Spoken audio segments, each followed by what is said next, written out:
और लूसेंट इतिहास करेंगे। भारत का इतिहास।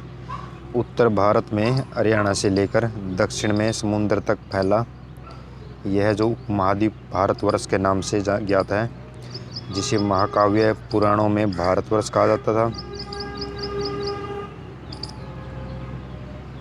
भारत का देश, यहाँ के निवासियों को भारतीय या भारत की संतान कहा जाता था।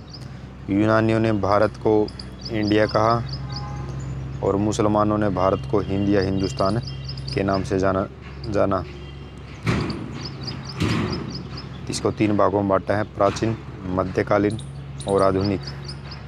प्राचीन भारत के बारे में, प्राचीन भारत का ज्ञान प्राप्त करने के लिए उनको धर्म ग्रंथ, ऐतिहासिक ग्रंथ, विदेशियों का विवरण, पुरातत्व संबंधी साक्ष्य से जानकारी प्राप्त होती है।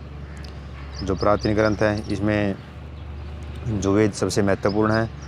इसका जो संकलन है वेद व्यास ने किया था। 4 प्रकार के वेद हैं: यजुर्वेद, ऋग्वेद, यजुर्वेद, सामवेद, अथर्ववेद। ऋग्वेद के बारे में ऋचाओं का जो क्रमबद्ध ज्ञान का संग्रह है वो ऋग्वेद में मिलता है। इसमें 10 मंडल हैं, 1028 सूक्त हैं और 10,462 ऋचाएँ हैं। इस वेद के ऋचाओं के बारे में पढ़ने वाले ऋषि को क्या कहते हैं? होत्री। ऋग्वेद को की ऋचाएँ हैं, उनको पढ़ने वाले क्या कहते हैं? होत्री। इस वेद से आर्य के राजनीतिक प्रणाली, इतिहास के बारे में जानकारी मिलती है। विश्वामित्र द्वारा रचित ऋग्वेद के 3रे मंडल में सूर्य देवता सावित्री को समर्पित गायत्री मंत्र का वर्णन है। जो गायत्री मंत्र का वर्णन किसमें है? 3रे मंडल में। और ये जो गायत्री मंत्र है ये सूर्य देवता को समर्पित है। और 9वें मंडल में सोमदेव का जिक्र है। और 8वें मंडल में हस्तलिखित जो ऋचाएँ हैं, खिल, उनका जिक्र है। जो 8वें मंडल में हस्तलिखित ऋचाओं का जो उनको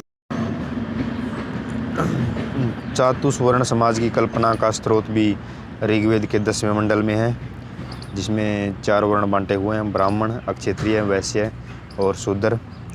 इनमें कहा कि ब्राह्मण मुख से पैदा होते हैं, क्षत्रिय जंघों से पैदा होते हैं और वैश्य जंघों से पैदा होते हैं, क्षत्रिय भुजाओं से पैदा होते हैं और जो शूद्र चरणों से उत्पन्न होते हैं। धर्मसूत्र 4 प्रमुख जातियों की स्थिति, व्यवसायों, दायित्वों, कर्तव्यों और विशेषाधिकारों में स्पष्ट विभेद करता है। वामन अवतार के 3 पगों के आख्यान का प्राचीनतम स्रोत ऋग्वेद है। ऋग्वेद में इंद्र के लिए 250 मंत्र हैं और अग्नि के लिए 200 मंत्र हैं। इंद्र के लिए कितना है? 250 मंत्र और अग्नि के लिए 200 मंत्र हैं। प्राचीन इतिहास के साधन के रूप में वैदिक साहित्य ऋग्वेद के बाद शतपथ ब्राह्मण का स्थान है। सबसे पहले कौन सा स्थान है? ऋग्वेद का, उसके बाद शतपथ ब्राह्मण का, उसके बाद आता है यजुर्वेद। यजुर्वेद में मंत्रों और बलि के समय अनुपालन के नियमों का संकलन यजुर्वेद में है। और जो यजुर्वेद के पाठ्य करता है उनको अध्वर्यु कहते हैं। क्या कहते हैं? अध्वर्यु कहते हैं। यह एक ऐसा वेद है जो गद्य और पद्य दोनों में संकलित है। हमारा नेक्स्ट है सामवेद। यह गाई जा सकने वाली ऋचाओं का संकलन है। इसको संगीत वेद भी कहते हैं। भारतीय संगीत का जनक भी इसको कहा जाता है। और जो इसके जो पढ़ने वाले हैं उनको उद्रात्री कहते हैं। देखो, ऋग्वेद की ऋचाओं को पढ़ने वालों को होत्री कहते हैं।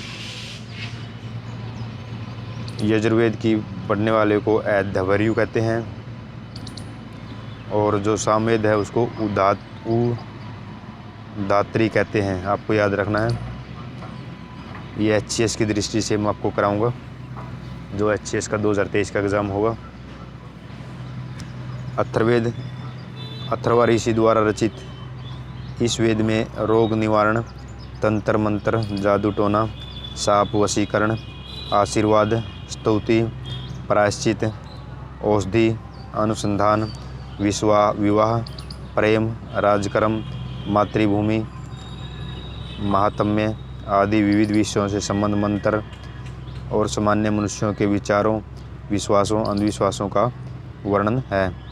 इसमें 2 समितियाँ थी, सब और समिति। इसको प्रजापति जो देवता है उसकी पुत्रियाँ कहा जाता है। सबसे प्राचीनतम वेद है ऋग्वेद और सबसे नया वेद है अथर्ववेद। आपको याद रखना है। वेदों को भली भांति समझने के लिए 6 वेदांगों की रचना की गई है। इनमें शिक्षा, ज्योतिष, कल्प, व्याकरण,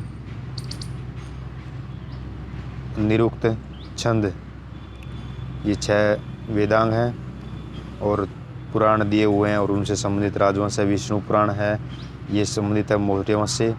मत्स्य पुराण है, ये संबंधित है आंध्र प्रदेश से। वायु पुराण है, ये संबंध है गुप्त वंश से। भारतीय ऐतिहासिक कथाओं का सबसे अच्छा क्रमबद्ध विवरण पुराणों में मिलता है। इसके रचयिता लोमहर्ष अथवा इनके पुत्र उगर सर्वा माने जाते हैं। जो पुराण है, पुराण के रचयिता कौन है? लोमहर्ष, और इनका पुत्र है उगसर्वा। और वेद के रचयिता वेद व्यास। इनकी संख्या 18 है और इनमें से केवल 5 मत्स्य पुराण हो गया जो आंध्र सातवाहन वंश से संबंधित है। वायु पुराण हो गया जो कि गुप्त वंश से संबंधित है। विष्णु पुराण हो गया जो कि मौर्य वंश से संबंधित है। ब्राह्मण पुराण हो गया और भागवत में ही राजाओं की वंशावली पाई जाती है। अधिकतर पुराण सरल संस्कृत श्लोक में उल्लिखित किए गए हैं। स्त्रियों और शूद्र जिन्हें वेद पढ़ने की अनुमति नहीं थी वे पुराण सुन सकते थे। आपको याद रखना है, जो स्त्रियां शूद्र हैं उनको वेद पढ़ने की अनुमति नहीं थी, लेकिन पुराण सुन सकती थी। पुराणों का पाठ पुजारी मंदिरों में करते थे। स्मृति ग्रंथों में सबसे प्राचीन और प्रमाणिक मनुस्मृति मानी जाती है। यह शुंग काल का मानक ग्रंथ है। नारद स्मृति गुप्त युग के विषय में जानकारी प्रदान करता है। जातक में बुद्ध की पूर्व जन्म की कहानियाँ वर्णित है। हीनयान का प्रमुख ग्रंथ, हीनयान बौद्ध धर्म से संबंधित है और इसका प्रमुख ग्रंथ है कथा वस्तु, जिसमें महात्मा बुद्ध का जीवन चरित्र उसके कथा नाकों के साथ वर्णित है। जैन साहित्यों को आगम कहा जाता है। जैन धर्म का प्रारंभिक इतिहास कल्प सूत्र से ज्ञात होता है। जैन ग्रंथ भगवती सूत्र में महावीर के जीवन कृत्यों और अन्य समकालिकों के संबंध का वर्णन मिलता है। अर्थशास्त्र का लेखक था चाणक्य। इसको विश्वकौटिल्य भी कहते हैं और विष्णुगुप्त भी कहते हैं। यह जो अर्थशास्त्र है यह 15 अधिकरण थे और 180 प्रकरण में विभाजित है। इसमें मौर्यकालीन इतिहास की जानकारी मिलती है। जो अर्थशास्त्र है कौटिल्य का, उसमें मौर्यकालीन जानकारी मिलती है। और संस्कृति साहित्य में ऐतिहासिक घटना को क्रमबद्ध लिखने का प्रयास का जो श्रेय जाता है वो कल्हण को जाता है। कल्हण ने एक पुस्तक लिखी थी राजतरंगिणी, जिसमें कश्मीर के शासन का वर्णन है।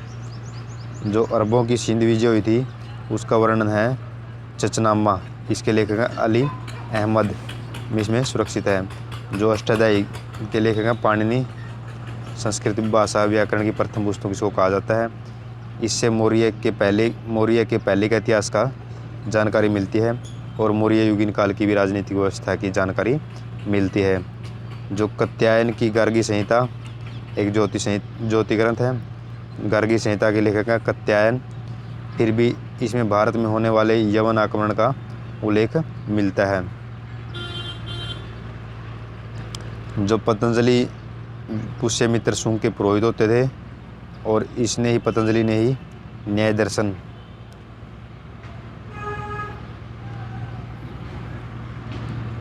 का बारे में बताया था। योग दर्शन महाभाष्य के शुंग के इतिहासों का पता चलता है। कुछ विदेशी यात्री हुए हैं जिनसे हमको भारतीय इतिहास के बारे में जानकारी मिलती है। पहला है यूनानी रोमन लेखक। इसमें टैसियस है, हेरोडोटस है और मैगस्थनीज है और सिकंदर के टाइम में आने वाले निरियाक्स, अनसिरकट्स और ओस्टिबोलस हैं। अगर हम टैसियस के बारे में पढ़ें, यह ईरान का एक राजवैद्य था। राजा के दरबार में डॉक्टरी करता था। और अगर हेरोडोटस के बारे में पढ़े, इसको इतिहास का पिता भी कहा जाता है। इसने एक पुस्तक लिखी थी हिस्टोरिका। और इससे भारत और फारस के संबंध के बारे में जानकारी मिलती है। उसके बाद सिकंदर के साथ आए थे 3 यात्री, मुख्यतः निरियाक्स, आने सिक्रेट्स और ऑस्ट्रोबुलस। उसके बाद एक मेगास्थनीज हुआ है, बहुत ही मशहूर साहित्यकार हुआ है। यह सेलेकुस निकेटर का राजदूत था और चंद्रगुप्त मौर्य के दरबार में रहा था। इसकी पुस्तक थी इंडिका, जिससे हमें मौर्य युगीन समाज की संस्कृति व्यवस्था के बारे में पता चलता है। उसके बाद आया था डायमेक्स। यह सीरियन नरेश अंत्योकस का राजदूत था डायमेक्स, और सीरियन नरेश अंत्योकस का दादूत था, जो कि बिंदुसार के दरबार में आया था। आपको ऐसे याद रखना है, मेगास्थनीज चंद्रगुप्त मौर्य के दरबार में आया था और डायमेक्स आया था बिंदुसार के दरबार में, और डायनोसियस आया था अशोक के दरबार में। आपको 3 फैक्ट याद रखना है इसमें से। मेगास्थनीज चंद्रगुप्त मौर्य के दरबार में, डायमेक्स आया था बिंदुसार के दरबार में, और डायोनिसियस आया था अशोक के दरबार में। टालमी ने पुस्तक लिखी थी 2वीं शताब्दी में, भारत का भूगोल, जिससे भारतीय इतिहास के बारे में जानकारी मिलती है। उसके बाद प्लिनी आया था। प्लिनी ने 1वीं शताब्दी में नेचुरल हिस्ट्री नामक पुस्तिका लिखी थी, और इससे भारतीय जो पेड़ पौधे हैं, पशु हैं, खनिज हैं, उनके बारे में जानकारी मिलती है। पेरिप्लस ऑफ द इरिथ्रियन सी, इसके बारे में लेखक की जानकारी नहीं हमको, ना ही एक इतिहास के स्रोतों से पता चलता है। और ऐसा माना जाता है कि लेखक ने 80 ईस्वी के करीब हिंद महासागर की यात्रा की थी, और उस टाइम भारत के बंदरगाह हैं जो चीनी लेखक हुए हैं, फाहियान, सेंग युंगन, ह्यूनसांग, इप्सिंग, ये 4 लेखक हुए हैं। फाहियान या चीनी यात्री नरेश चंद्रगुप्त द्वितीय दरबार में आया था। इसने अपने विवरण में मध्य प्रदेश के समाज संस्कृति के बारे में वर्णन किया है। इसने मध्य प्रदेश की जनता के बारे में लिखा है। उसके बाद आया सेयुंगन। यह 518 ईस्वी में सेयुंगन, यह 518 ईस्वी में भारत है। हाँ, इसने अपने 3 वर्षों की यात्रा में बौद्ध धर्म की प्राप्तियाँ एकत्रित की। इसने अपने 3 वर्षों की यात्रा में बौद्ध धर्म की प्राप्तियाँ एकत्रित की। उसके बाद आया हुनशांग, यह हर्षवर्धन के शासनकाल में भारत आया। सबसे प्रमुख चीनी यात्री फाहियान भी, जो चंद्रगुप्त द्वितीय काल में आया था, और ह्यूनसांग आया था हर्षवर्धन काल में। 629 ईस्वी में चीन से भारत के लिए प्रस्थान हुआ, और 1 वर्ष की यात्रा के बाद वह भारत राज्य कपिसा पहुंचा, और 15 वर्ष तक ठहरा था भारत में, और 645 में चीन लौट गया। वह बिहार में नालंदा जिला स्थित नालंदा विश्वविद्यालय में अध्ययन करने और भारत से बौद्ध ग्रंथों को एकत्रित कर ले जाने के लिए आया था। इसने एक पुस्तक लिखी थी सी यू की। इसमें उसने हर्षकालीन समाज, धर्म, राजनीति के बारे में जानकारी लिखी है। इसके अनुसार एक और फैक्ट आया है, सिंध का राजा, हाँ, उसके बाद इत्सिंग आया था 7वीं शताब्दी के अंत में भारत आया। उसके बाद आया इत्सिंग 7वीं शताब्दी में। इसने अपने विवरण में नालंदा विश्वविद्यालय, विक्रमशिला विश्वविद्यालय, अपने समय के भारत का वर्णन किया है। उसके बाद आया जो अरबी लेखक अलबरूनी, यह मोहम्मद गजनवी के साथ भारत आया था, और अरबी में लिखी गई उसकी किताब है किताब उल हिंद, तहकीक ए हिंद, भारत की खोज, आज भी इतिहासकारों के लिए कोई महत्वपूर्ण स्रोत है। इसमें राजपूतकालीन समाज, धर्म, रीति रिवाज, राजनीति आदि पर सुंदर प्रकाश डाला है। अन्य लेखक हैं तारानाथ, मार्को पोलो, एक तिब्बती लेखक था तारानाथ, और इसने कंग्यूर और तंग्यूर नामक ग्रंथ की रचना की। और मार्को पोलो पांड्य देश की यात्रा पर आया था, 13वीं शताब्दी में और इससे पांड्य इतिहास के बारे में जानकारी मिलती है। मैं किसी का पैसा लेके भागता हूँ ना, पूरा तत्व संबंधी तो गंदी होते हैं। हाँ, अच्छे बच्चे हो आप। 1400 ईसा पूर्व के अभिलेख बोगाज कोई से वैदिक देवता मित्र वरुण इंद्र। वो तो आप देखो बेटा क्या है, मेरे को नहीं पता। ये गंदा है, गंदा है और क्या है? अच्छा, मित्र वरुण इंद्र नस्त्य के नाम मिलते हैं। मध्य भारत में भागवत धर्म विकसित होने का प्रमाण यवन राजदूत हेलियोडोरस की बेसनगर गरुड़ स्तंभ लेख से प्राप्त होते हैं।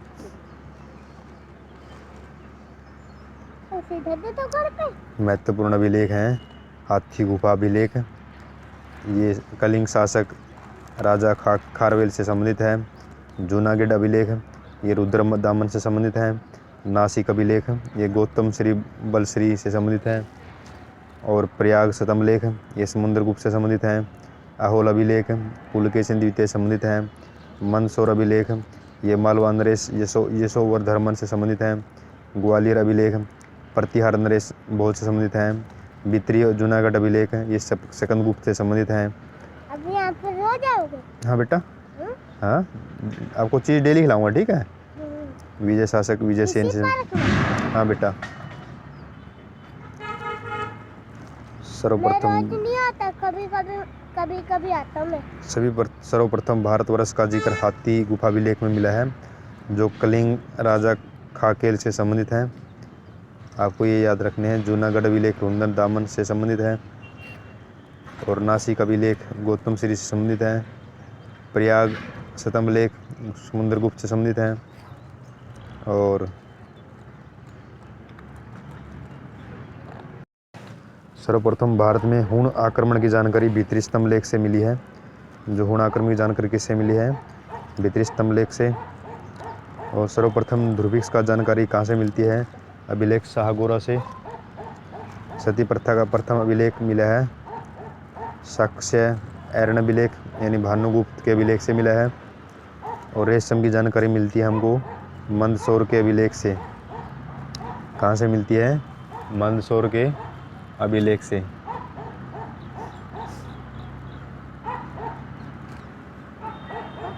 कब? अभी। समोसा का दुकान वहाँ लगता है। कहाँ लगता है? रेशम बुनकरों की जानकारी मिलती है मंदसौर के अभिलेखों से। अभिलेखों का अध्ययन एपिग्राफी कहलाता है। कश्मीरी नौ पाषाणिक पूरा स्थल बुजुर्ग होम से गड्ढाघर का साक्ष्य मिलता है। इसमें उतरने के लिए सीढ़ियाँ भी होती हैं थी। प्राचीनतम सिक्कों को आहूत सिक्का भी कहा जाता है।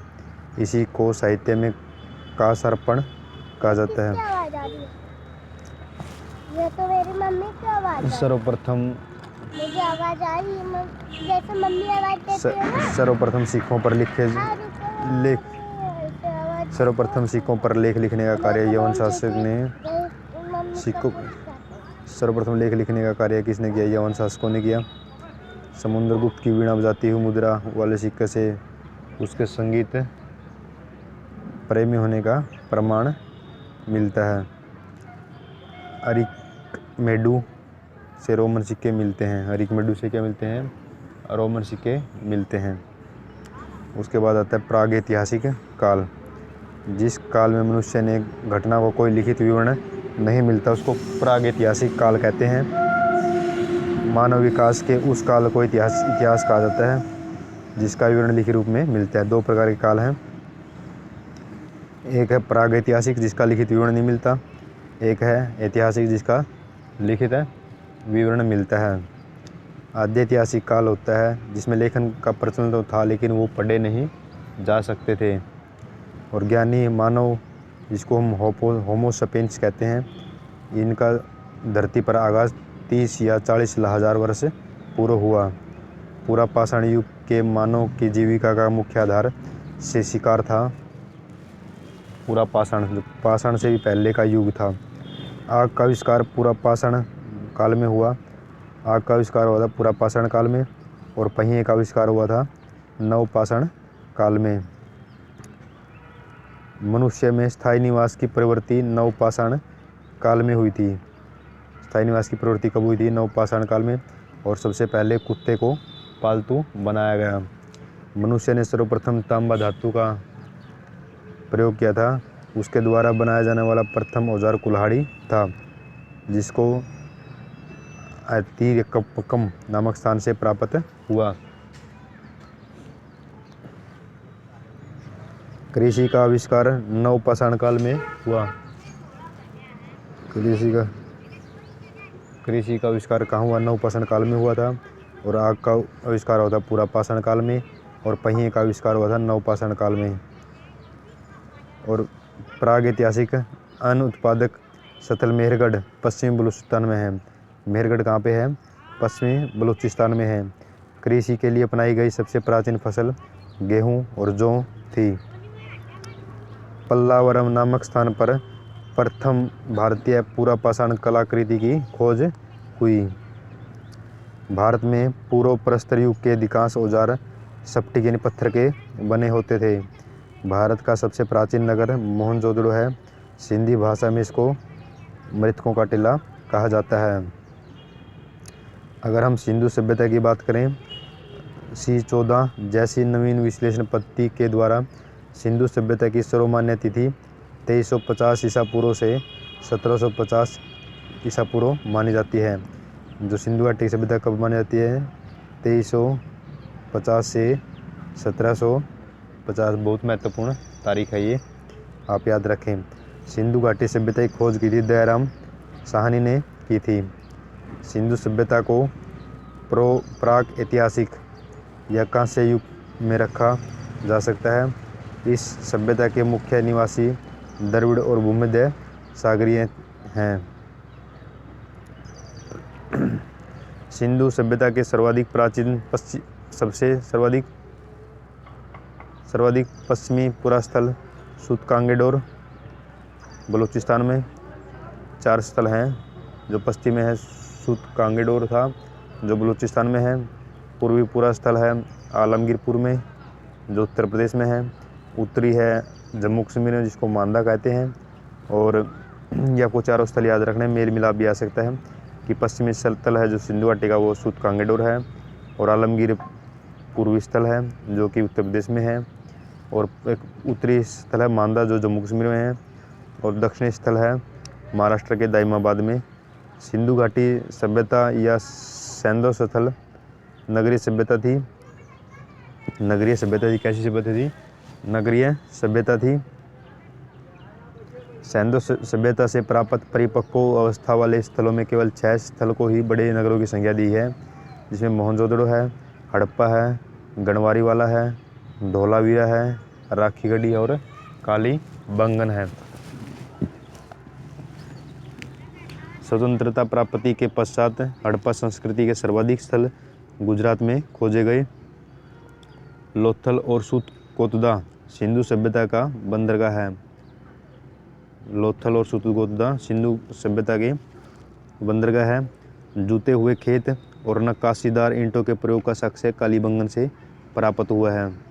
जो जूते हुए खेत हैं और नक्काशीदार जो ईंट हैं वो कालीबंगन से प्राप्त हुए हैं। कालीबंगन राजस्थान में है। मोहनजोदड़ो से प्राप्त अन्नाघर संभवतः समदो सभ्यता की सबसे बड़ी इमारत रही है।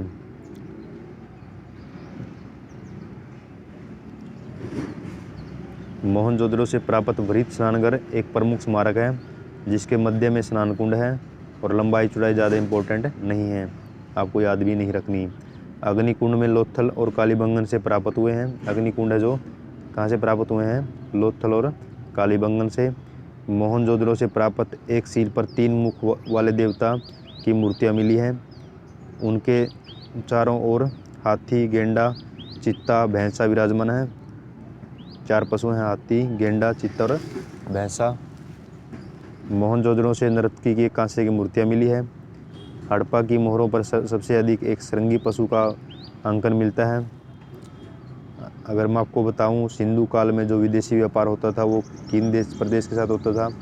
तांबा का खेतड़ी के साथ, बलूचिस्तान के साथ है, ओमान के साथ है, चांदी का अफ़गानिस्तान और ईरान के साथ है, सोना का कर्नाटक, अफ़गानिस्तान और ईरान के साथ है, टीन का अफ़गानिस्तान ईरान के साथ है, गोमेद का सौराष्ट्र के साथ है, लाजवरद का मेसोपोटामिया के साथ है, मेसोपोटामिया के साथ है, और शीशे का ईरान के साथ है। अगर हम देखें मन के बनाने के कारखाने लोथल और चौहदड़ों से प्राप्त हुए हैं। सिंधु घाटी की जो सभ्यता है वो भावचित्रात्मक है। ये जो दाएं से बाएं लिखी जाती है, जब अभिलेख एक से अधिक पंक्ति का हो तो पहली पंक्ति दाएं से बाएं, पहले तो लिखते हैं इस साइड से स्टार्ट करके इस साइड लिखते हैं, ये गति रहती है। जब यहाँ पर पहुँच जाते हैं तो इस साइड गति होती है। पहली लाइन में इस साइड होती है और दूसरी लाइन में इस साइड होती है। सिंधु सभ्यता के लोगों ने नगरों और घरों के विन्यास के लिए ग्रिड पत्रिका अपनाई थी। घरों के दरवाजे और खिड़कियां सड़क की ओर न खुलकर पिछवाड़े की ओर खुलते हैं। केवल लोथल नगर के घरों के दरवाजे मुख्य सड़क की ओर खुलते हैं। सिंधु घाटी सभ्यता की 2 फसलें हैं, गेहूँ और जौ।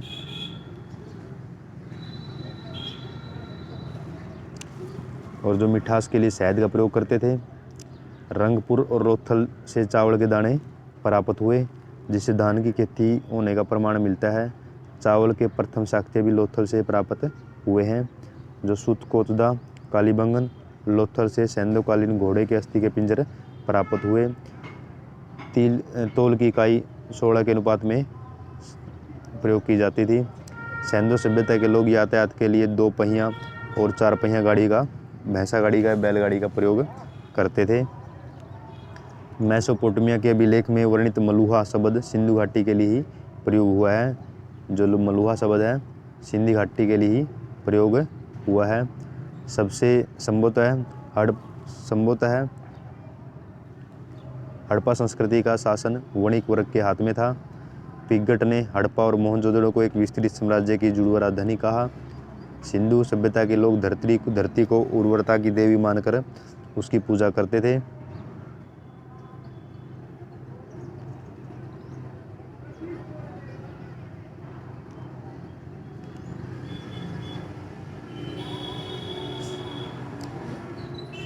और जो वक्ष पूजा, शिव पूजा के प्रचलन के साक्ष्य भी सिंधु सभ्यता से मिलते थे। स्वास्तिक चिन्ह संभवतः हड़प्पा सभ्यता की देन है। इस चिन्ह से सूर्योपासना का अनुमान लगाया जाता है। सिंधु घाटी के नगरों में किसी भी मंदिर के अवशेष नहीं मिलते, ये आपको याद रखना है, मंदिर के अवशेष नहीं मिलते।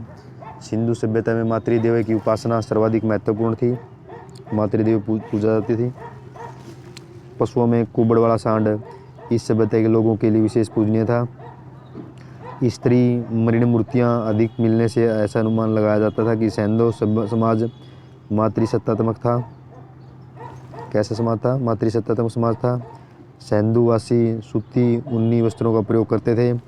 मनोरंजन के लिए मछली पकड़ना, शिकार करना, पशु पक्षियों के साथ खेलना, लड़ना, चौपड़ पास आदि का प्रयोग करते थे। सिंधु सभ्यता के लोग काले रंग के डिजाइन किए हुए लाल मिट्टी के बर्तनों का प्रयोग करते थे। सिंधु घाटी के लोग तलवार से परिचित नहीं थे, आपको यह भी याद रखना है। कालीबंगन एक ना ही मंदिर के साक्ष्य मिलते और ना ही तलवार से परिचित थे। कालीबंगन एक हड़प्पा शीतल स्थल था, जिसका निचला स्तर सामान्य लोगों के लिए और जो ऊपरला स्तर था कुलीन लोगों के लिए रहने के लिए था। पर्दा प्रथा और वैश्यवृत्ति संधव सभ्यता में प्रचलित थी। शवों को जलाने और गाड़ने दोनों की प्रथा थी। हड़प्पा में शवों को दफनाया जाता था और वहीं मोहनजोदड़ो में जलाने की प्रथा विद्यमान थी। लोथल और कालीबंगन में युगम समाधि मिली थी। सैंधव सभ्यता के विनाश का संभवतः सबसे प्रभावी कारण बाढ़ था। सबसे प्रभावी कारण क्या था? बाढ़ था। आग में पकी हुई ईंट को टेराकोटा कहा जाता था। ये कुछ सैंधव स्थल हैं, उनके नाम हैं और उनके खोजकर्ता हैं और साल है और इनका स्थान कहाँ पर है, बहुत ही महत्वपूर्ण है यूपीएससी और एचसीएस दोनों के लिए और अन्य एग्जाम के लिए भी। पहला है हड़प्पा स्थल, ये रावी नदी पर स्थित है और इसके खोजकर्ता थे दयाराम साहनी और माधव स्वरूप वत्स और इसकी खोज हुई थी 1921 में और ये पाकिस्तान के गोमरी ज़िले में पड़ता है। दूसरा है मोहनजोदड़ो, ये सिंधु नदी पर है, इसके खोज करता है राखलदास बनर्जी, आरडी बनर्जी और इसकी खोज 1922 में हुई थी और ये पाकिस्तान के सिंध प्रांत के लरकाना ज़िले में पड़ता है। जो हड़प्पा है मोंटगोमरी ज़िले में पाकिस्तान के, और ये लरकाना ज़िले में मोहनजोदड़ो। चहुंदड़ो ये भी सिंधु नदी पर है। ये गोपाल मजूमदार ने इसकी खोज की थी और इसकी खोज 1931 में की थी, और ये सिंध प्रांत ये भी पाकिस्तान में पड़ता है। उसके बाद कालीबंगन ये घग्गर नदी पर है। इसकी खोज की थी बी लाल ने और के थापर ने, के थापर ने 1953 में। ये राजस्थान के हनुमानगढ़ ज़िले में पड़ता है। उसके बाद है कोटदीजी, ये भी सिंधु नदी पर है। इसकी खोज कर दी फैज़ल अहमद ने 1953 में, और ये भी पाकिस्तान में पड़ता है, सिंध प्रांत में। उसके बाद रंगपुर की, ये मादर नदी पर पड़ता है। रंगनाथ राव ने इसकी खोज की थी 1953-54 में, और गुजरात में इसका स्थान है। उसके बाद आता है रोपड़, इसकी ये सतलुज नदी पर है। यज्ञदत्त शर्मा ने इसकी खोज की थी और 53-54 में पंजाब के रोपड़ ज़िले में पड़ता है। उसके बाद आता है लोथल ये भगवा नदी पर है। इसकी खोज भी रंगनाथ राव ने की थी। रंगनाथ राव ने 2 की थी, एक रंगपुर की और एक लोथल की। रंगपुर मादर नदी पर है और लोथल भोगवा नदी पर है। और रंगपुर हमारा गुजरात में है और लोथल भी हमारा गुजरात में है। दोनों गुजरात के कहाँ पर किसने की थी खोज, कहाँ पर, ये कहाँ पर है, रंगनाथ राव ने की थी और गुजरात में पड़ते हैं। उसके बाद है आलमगीरपुर, ये हिंड नदी पर पड़ता है। यज्ञदत्त शर्मा ने एक रोपड़ की थी जो पंजाब में है, और एक आलमगीर की थी, ये उत्तर प्रदेश में पड़ता है। और उसके बाद है सुत कांगेडोर, ये दासक नदी पर है, और किसकी खोज की थी, ऑरेंज स्टाइल ने और जॉर्ज डेल्स ने, पाकिस्तान के लरकाना मकराना तट पर पड़ता है। उसके बाद है बमनाली, ये हरियाणा में पड़ता है। इसकी ये रंगोई नदी पर है, और R.K. वशिष्ठ ने इसकी खोज की थी, हरियाणा के हिसार ज़िले में पड़ता है। धौलावीला, इसकी खोज भी रविंदर सिंह वशिष्ठ ने की थी 90-91 में, और गुजरात के कच्छ ज़िले में पड़ता है। नेक्स्ट वीडियो में हम करेंगे वैदिक साहित्य से। अब हम जल्दी हिस्ट्री को कवर करेंगे 2 या 3 दिन के भीतर। धन्यवाद। जय हिंद।